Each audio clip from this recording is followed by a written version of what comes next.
Hi, good morning. Thank you so much for the introduction, and thank you everyone for joining me on my discussion today regarding the many different types of arthritis. So for today's overview, I will be going over the definition of arthritis.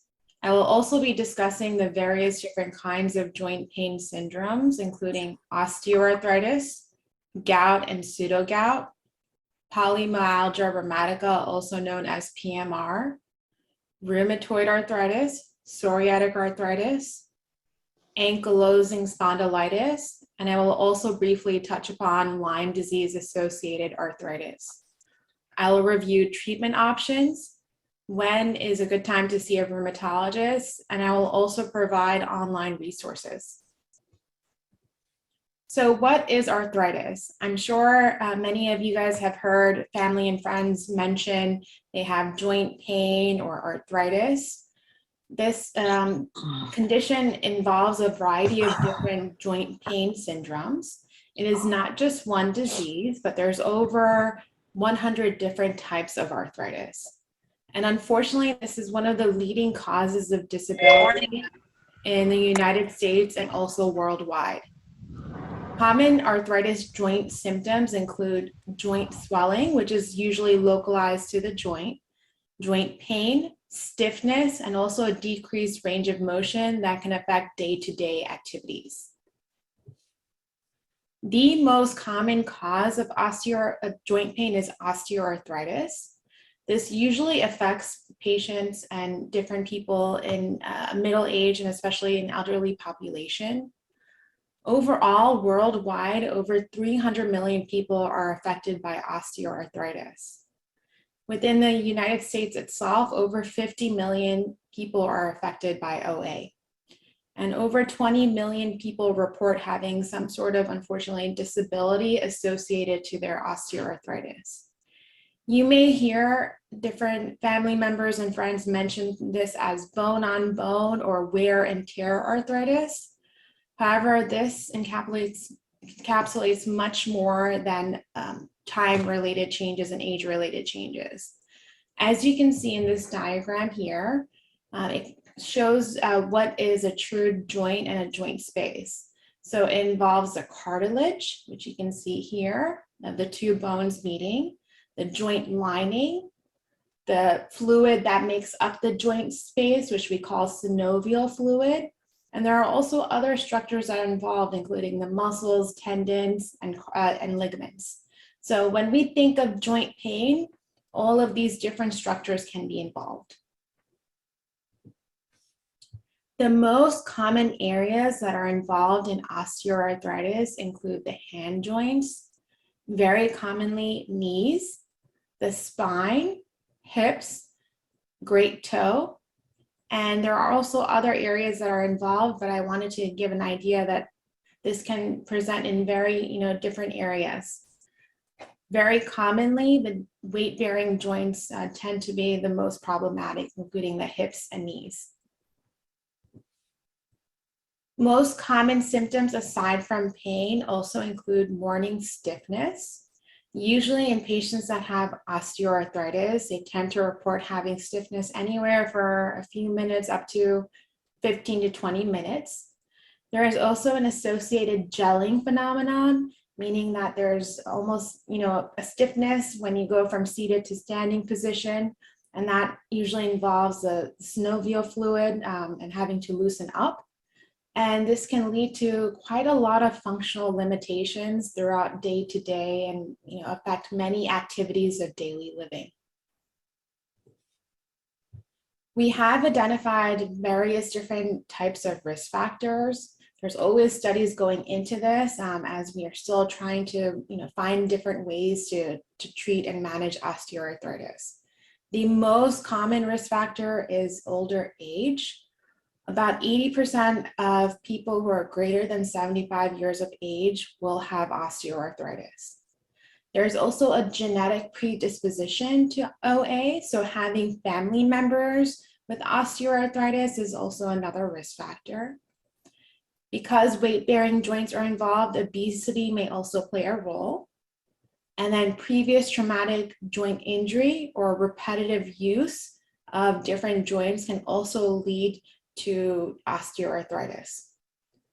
Other changes include leg length discrepancy. If you have one leg that's longer or shorter than the other, or other type of deformities or anatomical changes, including being knock-kneed or bow-legged, can also affect joints, in particular the hips and knees when OA is involved. I wanted to show you guys some pictures. I'm a very, I feel that pictures really do speak 1,000 words. So this is on the left, a very common presentation of hand osteoarthritis. This is the DIP joint. And as you can see, there looks like there's a nodule there or extra bone formation. This is very classic hand osteoarthritis. And this is called a Heberdine's node. So if you or family members you've noticed have these changes, it's indicative of most likely osteoarthritis. When this joint is involved on the right side, as you can see in the middle finger here, this is the PIP joint, and you can see this is also enlarged, and this is called a Bouchard's node. So two very common classic changes that I see when I'm looking for osteoarthritis changes on exam. Another area of the hand that is involved very commonly is this CMC joint. So typically patients that do not have osteoarthritis will have kind of a smooth curvature here, but you can see this is kind of squared off here, indicating extra bone formation. And this can oftentimes be really painful and cause difficulty with fine motor activity. I also would like to show you guys different radiographs. So this is a normal X-ray of the knee. And I'm going to compare it to a patient that has knee osteoarthritis. As you can see in this normal X-ray, this is the joint space. So this is the medial joint space, the lateral joint space. This is where the cartilage sits. And the two bright bones here, as you can see, look very nice and healthy. They have a smooth contour. And then over here, when you may hear anyone mention bone-on-bone arthritis, this is exactly what is going on. So the cartilage starts to diminish, and unfortunately, the joint space gets significantly narrowed here. There also are other indications that this is a classic osteoarthritic knee because of extra bone formation. As you can see this arrow pointing here, this is called an osteophyte, which is a very common finding with osteoarthritis. And there's also something called subchondral sclerosis that's happening here, which is this extra brightness at the bone. So these are all the different ways that the bone is being remodeled and the joint space is being remodeled related to changes with OA. This is another view. Usually when I get images and radiographs, I tend to prefer getting a variety of different views. And I also prefer to get them weight bearing, meaning that you're standing when you're getting them, because that really helps delineate how much arthritis is present. So this is the kneecap joint. This is called the patella, and this is a normal kneecap X-ray. So this particular view is very helpful for me, especially if I am concerned when patients mention that they have pain going up and down the stairs. And so what this is showing me is something called patellofemoral osteoarthritis. Over here, you can see a nice amount of space here. This tells me that there's healthy amount of cartilage. This bone looks very nice and normal here. I don't see any kind of changes or irregularities. In comparison to here, as you may notice, this patella is tracked laterally to the side. There's narrowing of the joint space here. There's some irregularity of the bone right here. And this is all, once again, indicative of patellofemoral arthritis. So the good thing is that we have a variety of different options. The main takeaway point today for this lecture is there's lots of ways that we can diagnose different types of arthritis and also various different treatment options. So for osteoarthritis, exercise is so important. There have been quite a lot of studies that have looked into exercise and physical therapy. And even, the more recent data shows that PT may be just as good sometimes as even, other measures such as surgery. So exercise is really important, and it all depends on what joint is involved. For example, for knee osteoarthritis, I highly recommend strengthening the muscles such as the quadriceps, and overall aerobic activity tends to help as long as you're not overdoing it. Physical therapy is an option I recommend to almost all my patients, to work with someone who's very well versed and trained in the biomechanics and can help you with different kind of regimens and also treatment modalities. But I do understand sometimes that can be very difficult, especially during the pandemic. So a stationary bike is also ideal to consider. For hand pain, I highly recommend considering a paraffin wax machine. I've had a few patients that have tried it for hand osteoarthritis, and they notice that it takes the edge off the pain, and it's a very safe measure to consider. And then otherwise, depending on the joint, localized steroid injections tend to be beneficial as well for pain relief. Unfortunately, we have nothing to reverse these changes that have happened with osteoarthritis, and these are all different measures to potentially help with pain management. Other options include a topical cream. So I oftentimes mention diclofenac as long as there's no contraindication to that. It's a topical anti-inflammatory cream. It's also known as Voltaren, comes in an orange tube. And you can apply that throughout the day, almost 4 times a day. And then in terms of medications to consider, Tylenol tends to be the safest option. I recommend trying Tylenol Arthritis. And just to show you how safe sometimes, Tylenol can be, you can take up to 4 grams of Tylenol, and it tends to be safe, except in certain populations with liver disease.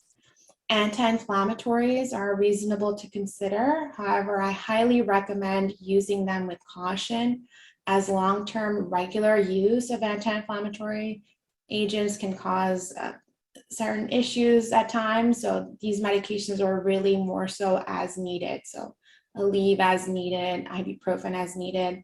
And I also highly recommend taking them with food to protect the lining of your stomach. And then another medication that I oftentimes bring up as an option to my patients includes duloxetine. This is also known as Cymbalta. This is a medication that works more on the central pain pathways, and in different literature, it's shown to be potentially helpful in knee, in particular, osteoarthritic patients. And then surgery, I always mention as a last option. So if these other modalities are not helpful, I highly recommend discussing, different options with an orthopedic surgeon regarding joint pain, especially if the pain is limiting you in particular on a day-to-day basis. Then I highly recommend considering all of these options. So home exercises is ideal, especially once again during a pandemic. I understand it's sometimes very difficult to have to go to a physical therapist, but the great thing is that there's been so many videos that have been posted, in particular on YouTube, with trained physical therapists that can talk about different regimens. And there's also programs, I believe both in Pennsylvania and Jersey, that certain insurances cover regarding home exercises that you can do, and they will, guide you through a whole program. And the best thing is to do exercises with a friend. So it always, helps to just, keep you active and also work on the mind and body together. Next, I'd like to discuss gout, and I wanted to read out this description because I've had so many patients that describe something so similar, and it usually gives me a clue to consider gout as a differential for their pain. So gout has been around for so many, hundreds of years, and I wanted to read this description. So the victim goes to bed and sleeps in good health. About 2 o'clock in the morning, he is awakened by a severe pain in the great toe. more rarely in the heel, ankle, or instep. The pain is like that of a dislocation, and yet the parts feel as if cold water were poured over them. Now it is a violent stretching and tearing of the ligaments. Now it's a gnawing pain, and now a pressure of tightening. So exquisite and lively, meanwhile, is the feeling of the part affected that it cannot bear the weight of the bedclothes nor the jar of a person walking in the room. The night is spent in torture. So this is a very descriptive version of gout. So this has been, once again, around for so many, hundreds of years, oftentimes, affecting the kings and queens of the past. And this is the most common cause of inflammatory arthritis. I have a variety of different gout patients that I have in my clinic, and I've noticed actually, so gout is sometimes, it's surprising to many of my patients that it is a form of arthritis. So gout can lead to a chronic arthritic condition. It affects about 3.9% of Americans, and that's approximately 8.3 million people. And what happens in gout is it is related to a crystalline disease. And what we mean by that is that there's actual crystals that deposit within the joints and soft tissues that cause an inflammatory response. In gout in particular, the crystal that is involved is called monosodium urate. And there's different ways that we can kind of analyze this, including microscopy, which I'll get into a little bit. The prevalence of gout tends to be greater in men, and affecting 5.9% or 6.1 million people, than women, which is about 2%, roughly 2.2 million people. And then patients with gout, they have shown to have an increased risk for cardiovascular disease. So when I usually meet a patient that has gout, I really try to emphasize the importance of getting gout under control, because it's not just about getting the joint pain and swelling better, but more so long-term. It's very, very important for us to consider all the other associated risks, in particular cardiovascular disease. So the common symptoms of gout include redness, warmth, swelling at the joint space. And sometimes one joint can be involved. Other times patients can have a polyarticular flare and have multiple joints involved. Typically, the pain and swelling and redness tends to be intermittent episodes, meaning that, for example, I'll have a patient mention that they eat something and then they notice that their great toe swells up, and that lasts usually about 7 to 10 days, sometimes longer, but with time, overall, these symptoms resolve, but then unfortunately they can continue to come back.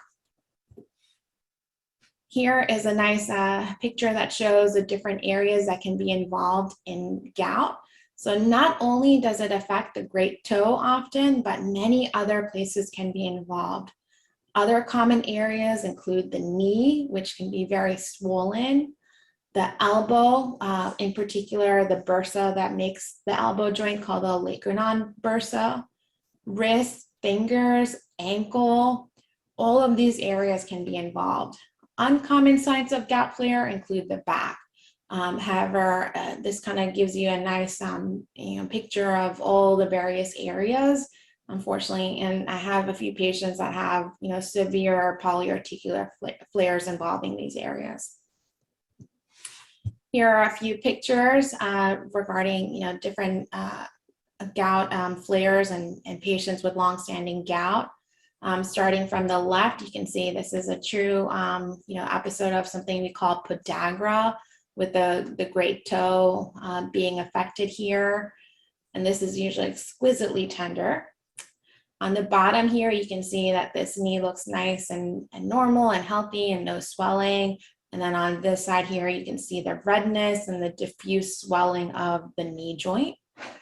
The other interesting thing about gout is that long-standing gout can cause these monosodium urate crystals to deposit in different areas, actually in the ear. So I've had a few patients where I've caught gout just by looking, with my whole physical exam and noticing these subtle changes. So you can see over here and here.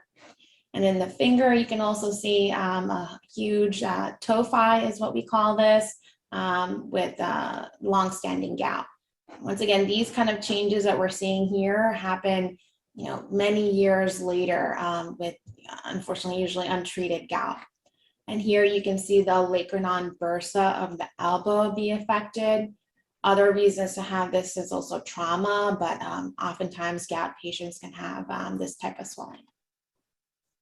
So I know all of that may look horrible, and I'll go into treatment options. And the best thing is, if you have any of these kind of changes, or someone, it's so important for them to see a physician, because gout is one of those disease processes that we can treat really well. And it's so rewarding to do that because it improves quality of life dramatically. So when I have a patient that I'm concerned for gout, these are typically the different modalities of diagnostic tests that I consider. I oftentimes start with labs and also x-rays, which I like to review myself, as there's very classic changes that can happen with gout. Sometimes ultrasound can also be very helpful if we have it, and we have that as a resource to look for gout changes. But the golden standard of diagnosing gout is, if you have a flare, then the most important thing you can do is make an appointment with your physician and have the fluid drained. So what the fluid tells us is actually, if there's actual crystals that we can see under the microscope and have a true definitive diagnosis, and that's incredibly helpful. There are a variety of different risk factors that are associated with gout. One of them being dietary changes, and the other major one being kidney disease. So diet that can affect it is a high purine diet that includes red meat, shellfish. Alcohol consumption, especially beer in particular, has known to cause gout flares. Trauma, so any kind of acute, injury or infection can lead to gout attacks as well. So patients that may be in the hospital for surgery or some sort of illness oftentimes may have a gout flare. Starvation and dehydration is a major consideration. Obesity also has a correlation, as many patients may have, a possible increased risk for gout. Certain medications, especially heart medicines like water pills like Lasix or hydrochlorothiazide, can increase risk for gout. And then, as we talked briefly about kidney disease, so having chronic kidney disease can also impair how uric acid is metabolized, and it can cause gout flares. And then for younger patients that have gout, oftentimes that can be related to genetic mutations in how uric acid is metabolized. So that might be one of the reasons why a younger patient, for example, 20s, 30s, may have gout attacks. So the best thing is that there's so many different treatment options out there. I listed the main medications that I tend to use in my clinic, although there are a few that I left out. But the most common medication that we use, especially if there's frequent attacks, so if for example, more than 2 attacks per year, I highly recommend a consideration of allopurinol. Colchicine is another medication that can help with acute gout attacks, and also something that I tend to use as I'm increasing the allopurinol dose, which can be brought up significantly and hopefully help with gout attacks. And then lastly, prednisone. So oral prednisone, if it's a very significant flare and multiple joints are involved, I may consider doing a prednisone course to help with the inflammatory response. If one joint is involved, I highly recommend considering localized injections as the safest option. And then other options to do while, for example, you're getting linked with a physician or waiting for an appointment is icing the joint right when a gout attack is happening, because that helps with all the inflammation at that joint. And other home remedies that have been studied are tart cherry juice and low-fat dairy products help with uric acid and how patients do with frequent gout attacks. So considering, changes to your diet may also be very helpful. So next, I wanted to talk about pseudogout. So pseudogout acts very similarly to gout, and it can affect, almost the same joints, not as much as a great toe. And pseudogout is a different kind of crystalline arthritis. And the way that we diagnose it is also through a joint aspiration and looking at the fluid under a microscope. And these are pseudogout crystals that you can see. So they have a different shape. It's also made up of a different type. It's calcium usually with pseudogout that we see in comparison to a gout crystal. And the reason why it's important to differentiate between the two is in pseudogout, we do not use allopurinol. We can use colchicine and prednisone, but that helps me, guide patients in the future if they have flares.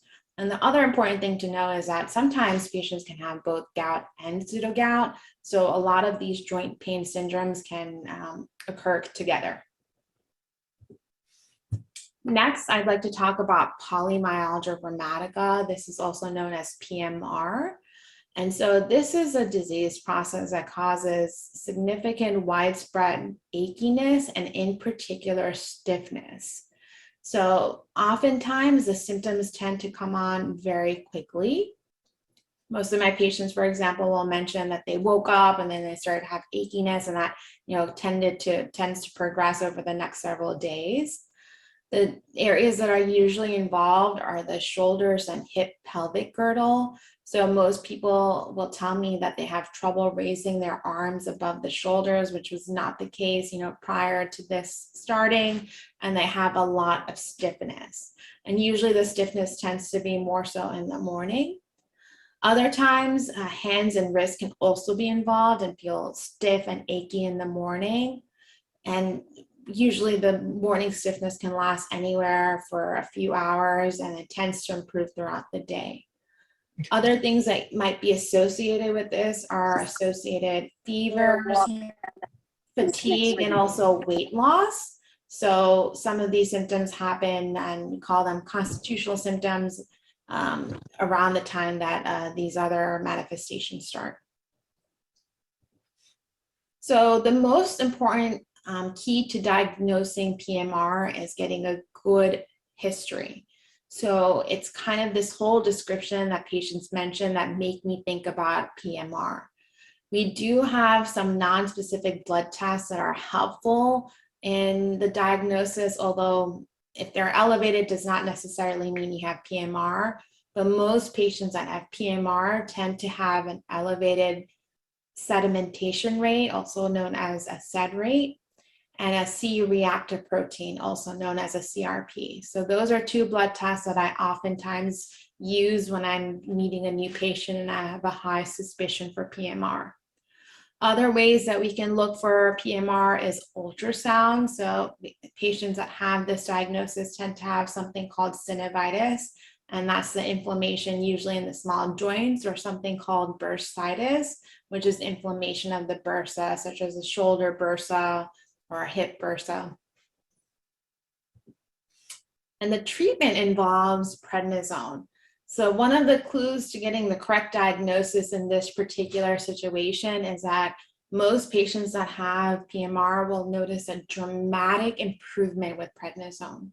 I typically tend to use anywhere from 15 to 20 milligrams starting patients, and then they will report back to me after a few days and say, we're noticing like 80% improvement right when starting this medicine. And it typically involves using low doses of prednisone for about 1 to 2 years afterwards, all depending on each patient. So this is highly variable, but I tend to be trying to bring off and taper prednisone off as soon as I can, with keeping everything otherwise in mind. Otherwise, we don't have many other options. There's been a lot of other medicines that have been studied in PMR, and hopefully we'll have potential options, but prednisone is the main treatment that we have in this particular situation. Next, so rheumatoid arthritis, one of course, my favorite things to try and diagnose and treat and manage. This is the most common cause of autoimmune arthritis. So osteoarthritis, gout, pseudogout, very different types of joint pain syndromes. Now we'll be discussing the different types of autoimmune arthritis, and that's in particular rheumatoid arthritis. We'll next talk about psoriatic arthritis and then ankylosing spondylitis.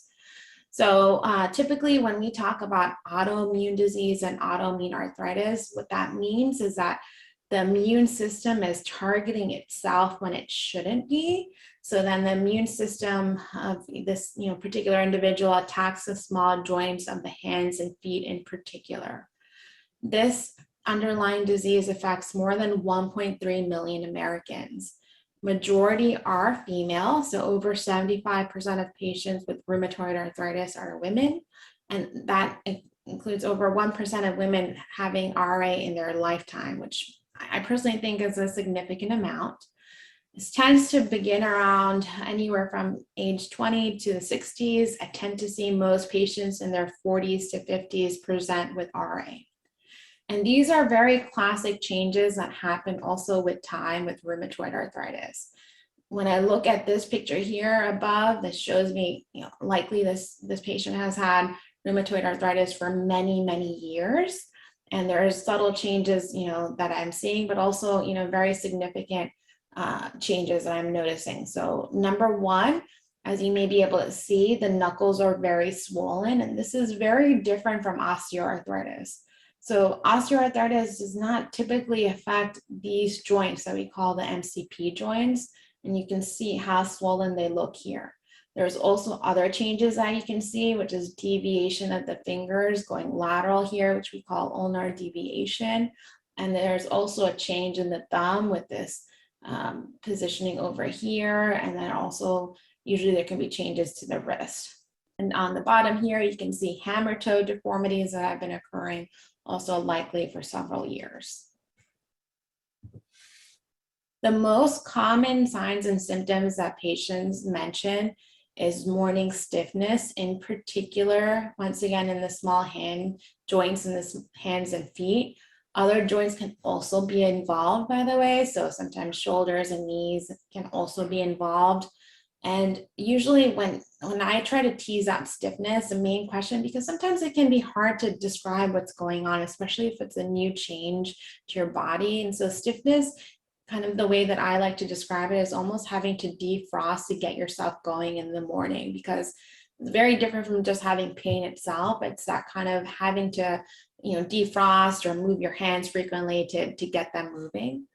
Other associated things that I tend to hear patients mention is fatigue, low-grade fevers, loss of appetite. And the main reason is because this is a systemic illness, and it can involve other areas aside from the joints.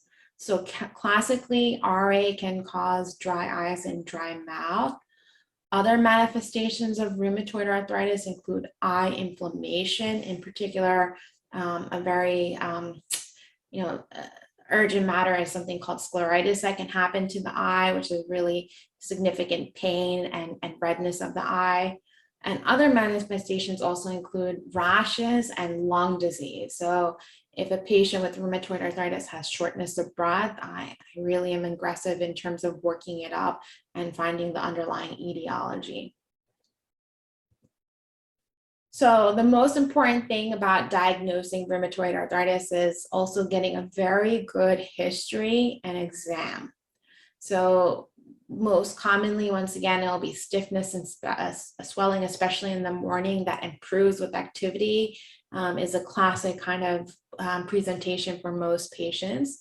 And then the exam. So as rheumatologists, we're very well trained in looking for autoimmune inflammation in the joint. So in particular, synovitis of the joints. And so I do a very thorough joint exam to look for these changes.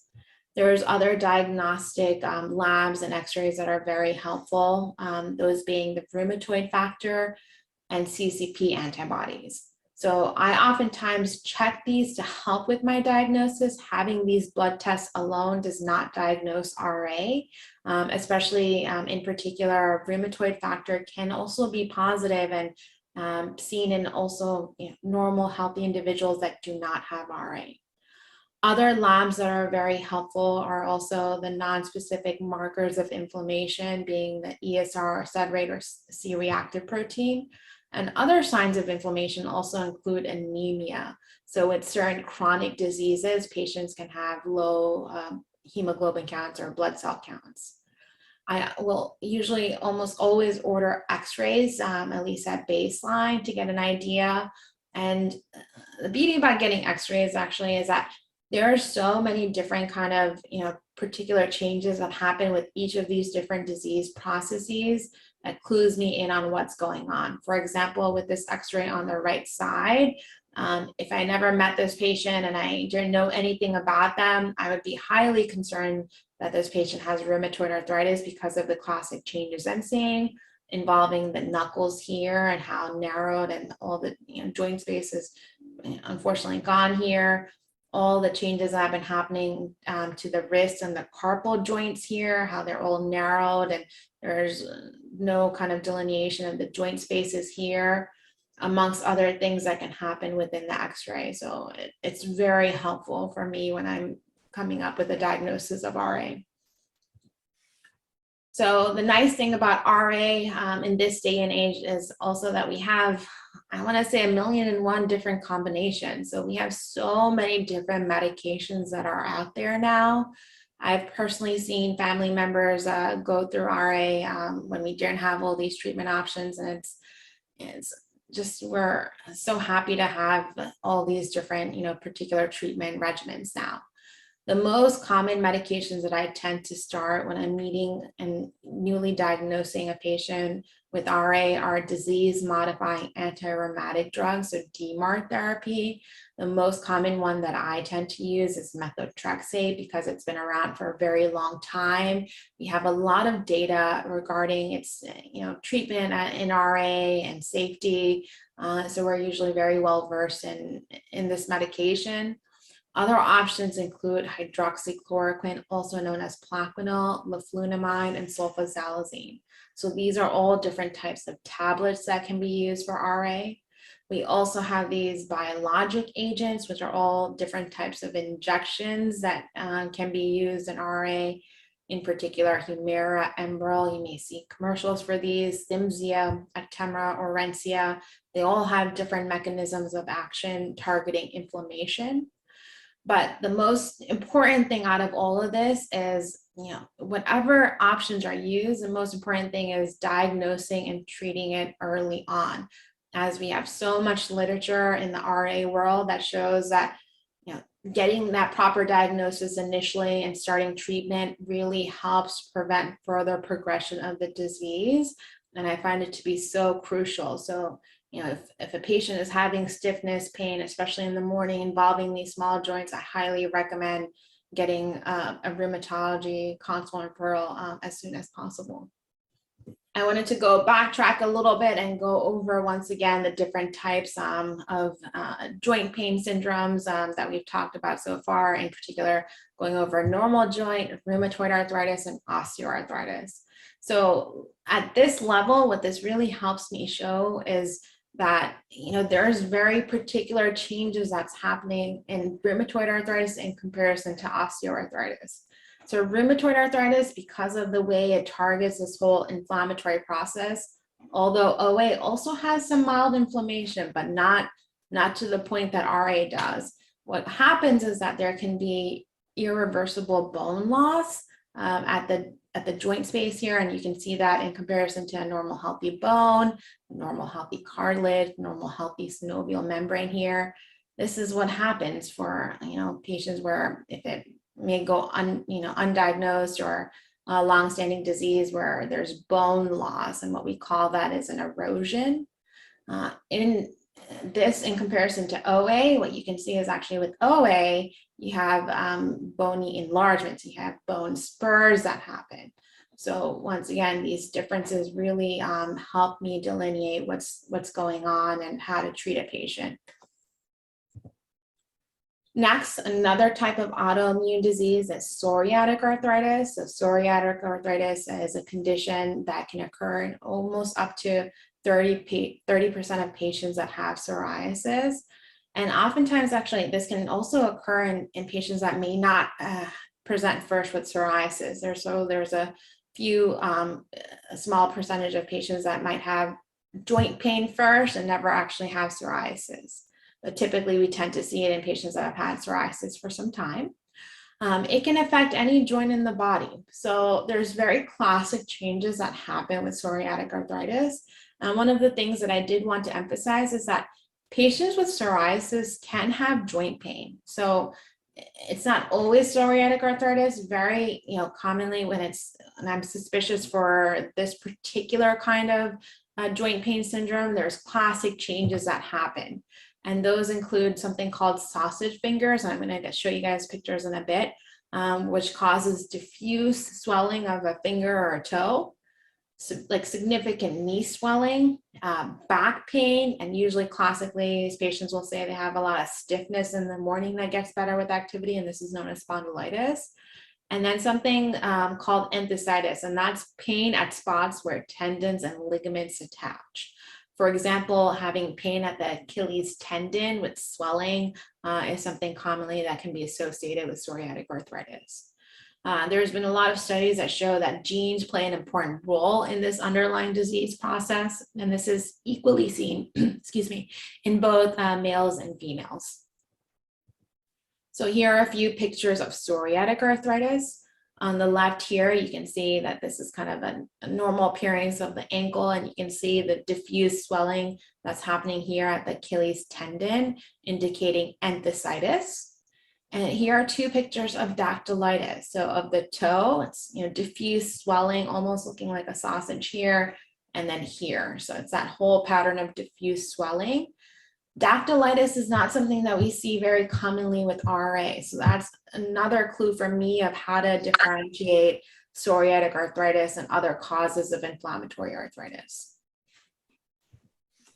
Psoriatic arthritis, also being a systemic disease, can cause other involvement. Very classically, sometimes we can see something called uveitis, which is inflammation with some pain in the eye, and this usually requires an urgent ophthalmology appointment and steroid eye drops. And then one of the really important things in rheumatology, and actually in medicine itself, the nails actually tell us a lot about diseases and just overall health. So this is a very classic change that we may see in patients that have psoriatic arthritis, where you can see little pits in the nail and also nail liftoff. This is very classic. So if I were to see a patient similar with these changes, I'd be highly suspicious if they have psoriatic arthritis. Next, I also wanted to briefly touch upon ankylosing spondylitis. And so this is a form of inflammatory back pain. The reason why I really wanted to emphasize this is that because unfortunately this is sometimes very underdiagnosed, and back pain can be due to a variety of different reasons. But if it's a younger patient, in particular, a male around the ages of 20s or 30s, and they're having back pain, I highly recommend a rheumatology referral for this condition called ankylosing spondylitis. So what happens in ankylosing spondylitis is this is also thought to be, once again, an inflammatory kind of joint pain syndrome. And what happens is that there's particular joints that are inflamed, and those are the sacroiliac joints. On this CAT scan here, you can see it very nicely. This is a CAT scan, and you can see this is the right side, the left side, and this is the right sacroiliac joint and the left.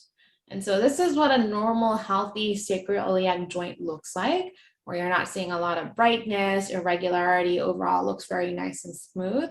In patients that have ankylosing spondylitis, they have something called sacroiliitis, so inflammation of the sacroiliac joint. This is very classic for these patients to have this. And what you may be able to appreciate here is there's extra brightness here. So this is sclerosis. There's irregularity of the joint itself. There's also some widening that's happened. And this tells me that there's been ongoing inflammation right at this joint space. When I'm concerned about these patients, and I have a patient that has very suspicious qualities of this, I tend to order a gene called HLA-B27 that may be positive. This is another blood test that can be positive in ankylosing spondylitis, but it doesn't necessarily diagnose it. So once again, getting a good story, exam, and further imaging is the most important thing. Going into what a healthy spine looks like. So I wanted to show you guys just a little picture of what it looks like. So this is your vertebral body. So the spinal process that kind of goes down over here. You have discs that help stabilize the spine and these bodies. And what happens with ankylosing spondylitis. So the last picture showed us, those back joints that are inflamed. And this picture shows us, the rest of the spine can also be involved. And classically, what we call it is a bamboo spine, because what happens is that ongoing inflammation causes this area to almost be unified like this. And this is from ongoing repetitive inflammation at these spaces that causes this change to happen. And we call that syndesmophytes, but I just wanted to show you guys a picture of that. So common symptoms that patients tell me that make me think about this is low back stiffness that gets better with activity. Alternating buttock pain is also a common thing that I may hear. And then nighttime awakening with back pain and having to shift throughout the night, that's very classic. But really very much so ongoing stiffness that gets better with activity throughout the day is key to considering a diagnosis of ankylosing spondylitis. So treatment options for this underlying disease include anti-inflammatories, of course, taking them with caution as they can have GI side effects and cardiovascular side effects. So similar to how we have TNF inhibitors for psoriatic and rheumatoid arthritis, we also use them in ankylosing spondylitis.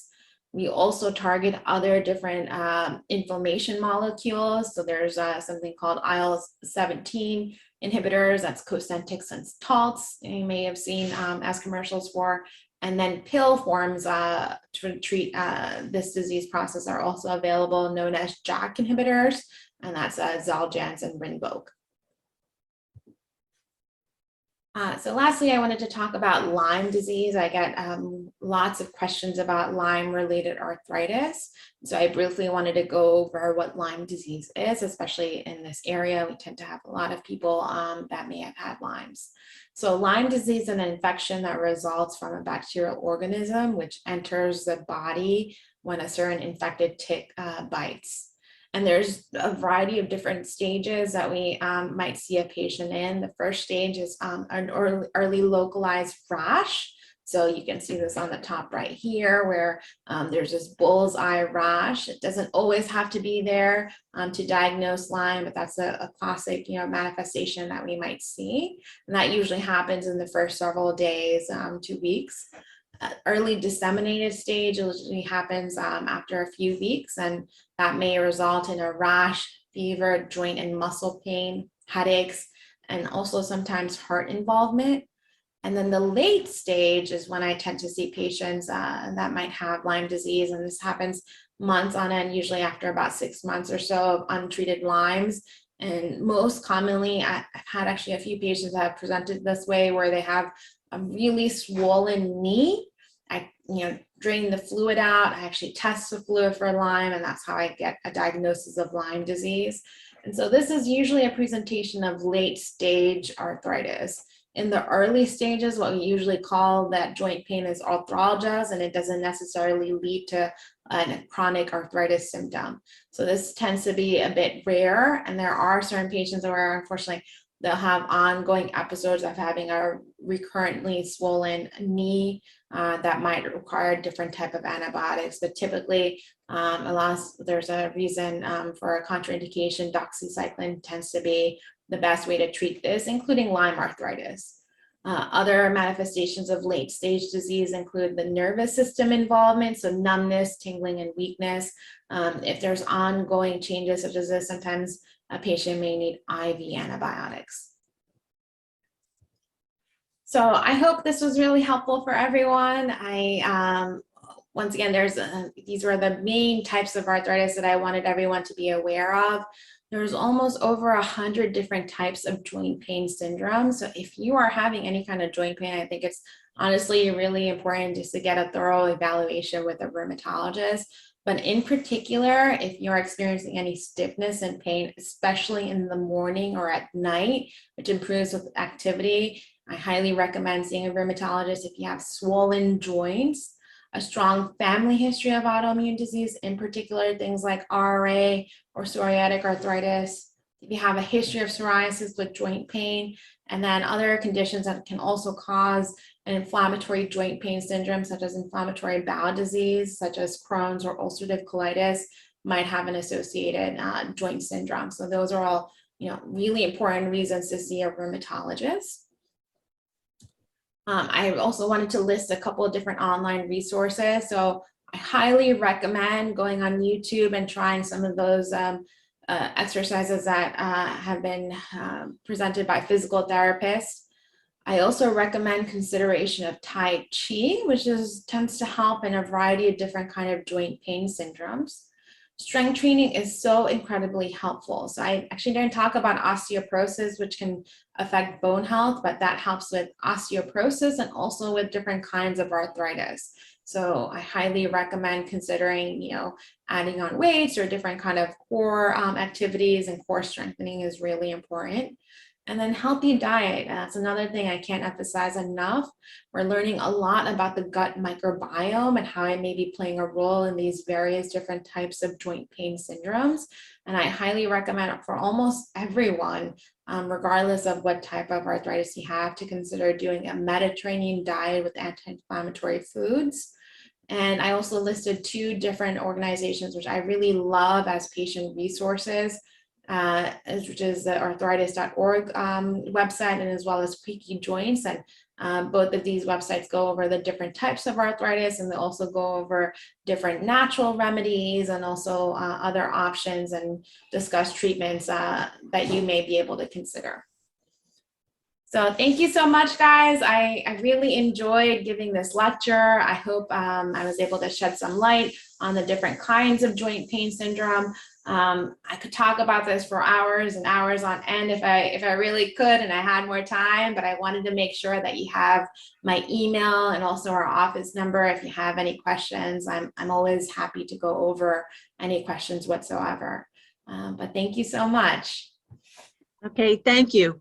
I'd like to remind everybody before you leave, if you could complete the evaluation, which is in the chat box. And also there's a link for the recording, which will be posted in about 2 weeks.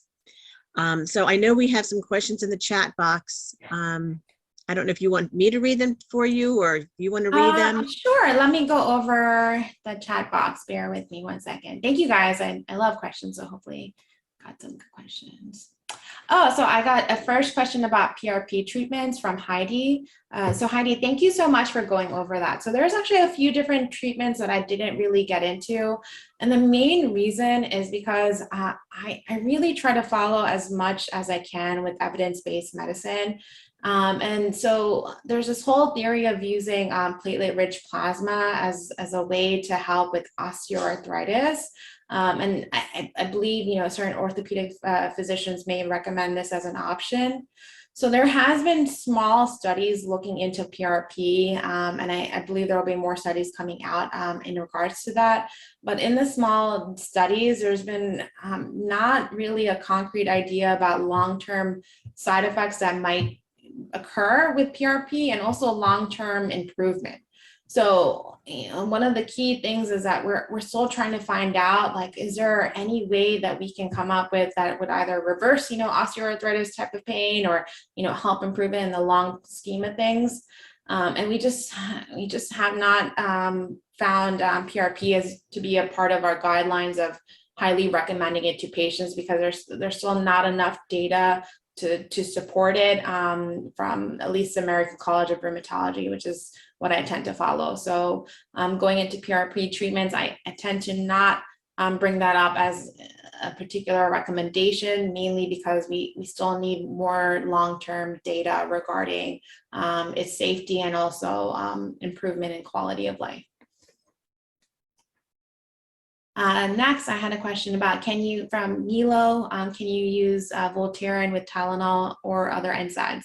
So yes, So Voltaren overall is generally safe because it's not as systemically absorbed as other oral medications.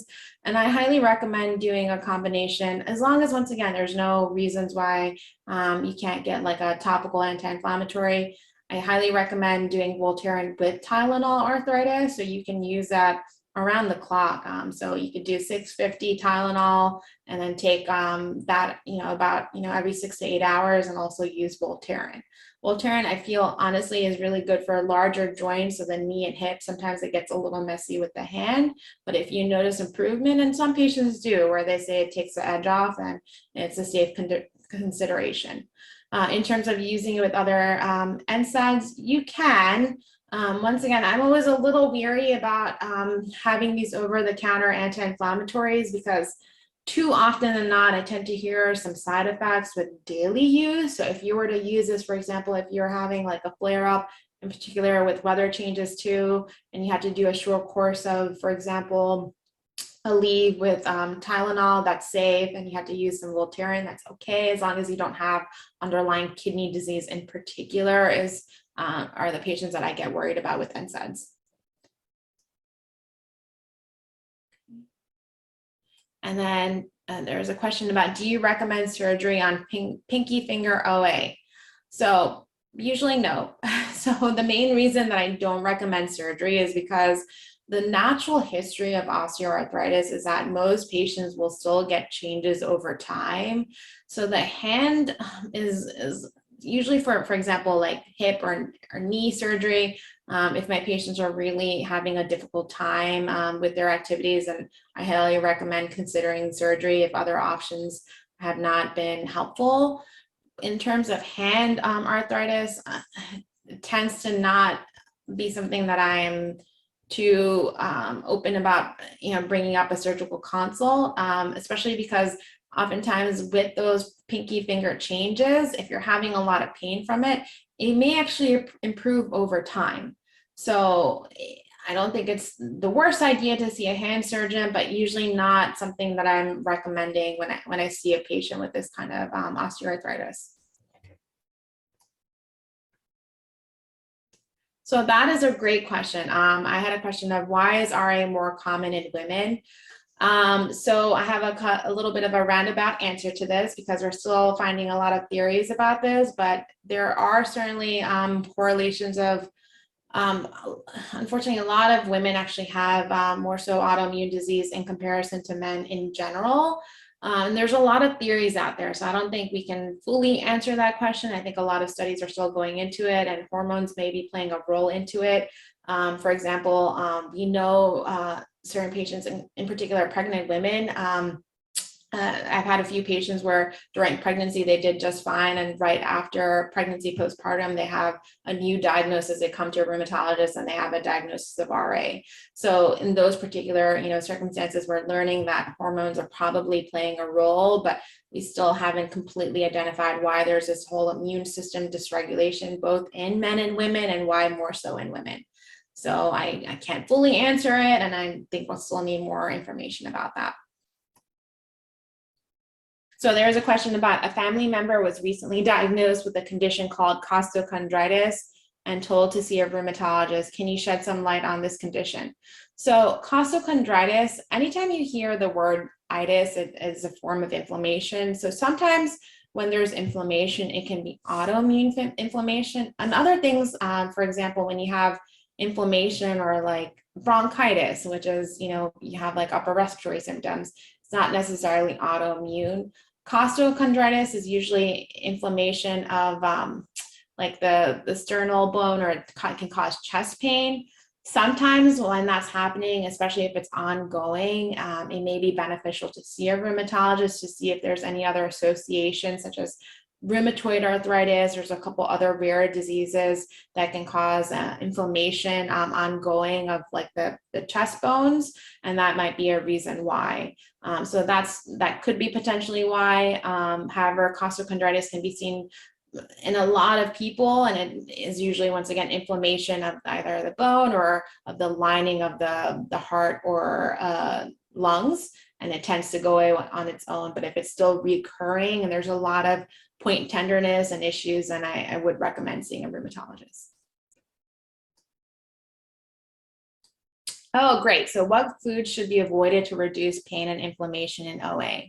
So there's also a lot of theories about, what could be causing inflammation. In OA, I think we're still learning about it. For example, in gout and rheumatoid arthritis, I think we're starting to at least delineate what kind of foods might cause flare-ups. I personally think the foods to avoid in general for all, most arthritic conditions are, and there's also some research that's backed up into it, is certain types, certain patients feel better with like a gluten-free diet. Certain people feel better with low like sugar in their diet. So those are two main things that I would say consider trying to avoid to reduce inflammation, because they're all inflammatory foods. So, certain meats are inflammatory. There's certain preservatives that are added on to foods. And that's why for almost everyone, I highly recommend following more so a Mediterranean diet, and then considering trying to eliminate gluten as much as you can, and also high pro-inflammatory foods, which can be sometimes red meat. What treatment do you recommend for thumb joint osteoarthritis? What is your opinion on surgery for that? How successful? So it depends on where you're having pain at the thumb joint. For example, sometimes you can have thumb pain. It's actually related to the CMC joint, which was that joint that I had showed you a picture of. So it depends on where. Sometimes when patients go for this joint surgery, they have significant improvement. I wouldn't be able to give you like a rate of success. I think that's really more so a question, unfortunately, more so for orthopedic doctor. But just from my own patient panel that I have, I've had a few patients that had really severe pain where they couldn't, do fine motor activities, and they went for that surgery, and it was helpful. But it all depends on where exactly of the thumb joint. What do you recommend to two-field knee replacements where a patient is highly sensitive to nickel, other than knee revision surgery? Oh, that is a very tough one. And I'm so sorry to hear about that for whoever this patient is. So the question was, what do I recommend for two-failed knee replacement surgeries other than revision? That's really a tough one. So usually when there's already been surgical interventions that have occurred, at least personally for me, like usually I tend to recommend like knee injections, but when there's already been surgery or replacements, and I can't, offer that, and that would be really tough, because that's usually when I would say a pain management referral would be the most ideal consideration, because if that's an ongoing situation and this patient in particular wants to avoid revision surgery, then I'd be trying other modalities for pain relief, and that's really where the pain management specialist may be able to help more. But aside from that, I wouldn't be able to recommend other things unless this patient is having knee surgery for other things. For example, if that knee replacement surgery is failing because the patient has like an other systemic disease, right? So it's hard for me to say what the knee surgery was already related to. If it was related to osteoarthritis, and I would say pain management. But if there's other kind of, if that osteoarthritis is more a secondary cause because this patient in particular has another form of arthritis, then there might be other options. In that particular situation, I just recommend getting all your options. So pain management, rheumatology referral would be a good idea to assess all the joints. What do you think of using high quality CBD cream for joint pain? So CBD has been an option for joint pain. I personally think that overall it's relatively a safe potential option to take the edge off the pain. So I usually do not object to patients considering giving that a try. The main cream that I tend to use is Voltaren. So if that's not helping and it's not proving to be beneficial, then topical creams tend to be safe, especially with oral medications. So I would use that as a potential option as well. And I believe that was all the questions. Does anyone else have a question that I could answer? If not, please, please, please use my email. I'm going to bring it up here again so everyone can see, as I'd be, once again, more than happy to go over any questions with you guys. And I just really I'm so happy to have everyone join for this presentation and once again shed some light about arthritis. And Last but not least, there's so many options again, guys. So I really hope, you can talk with your doctor and go over different ways to have hopefully improve your quality of life.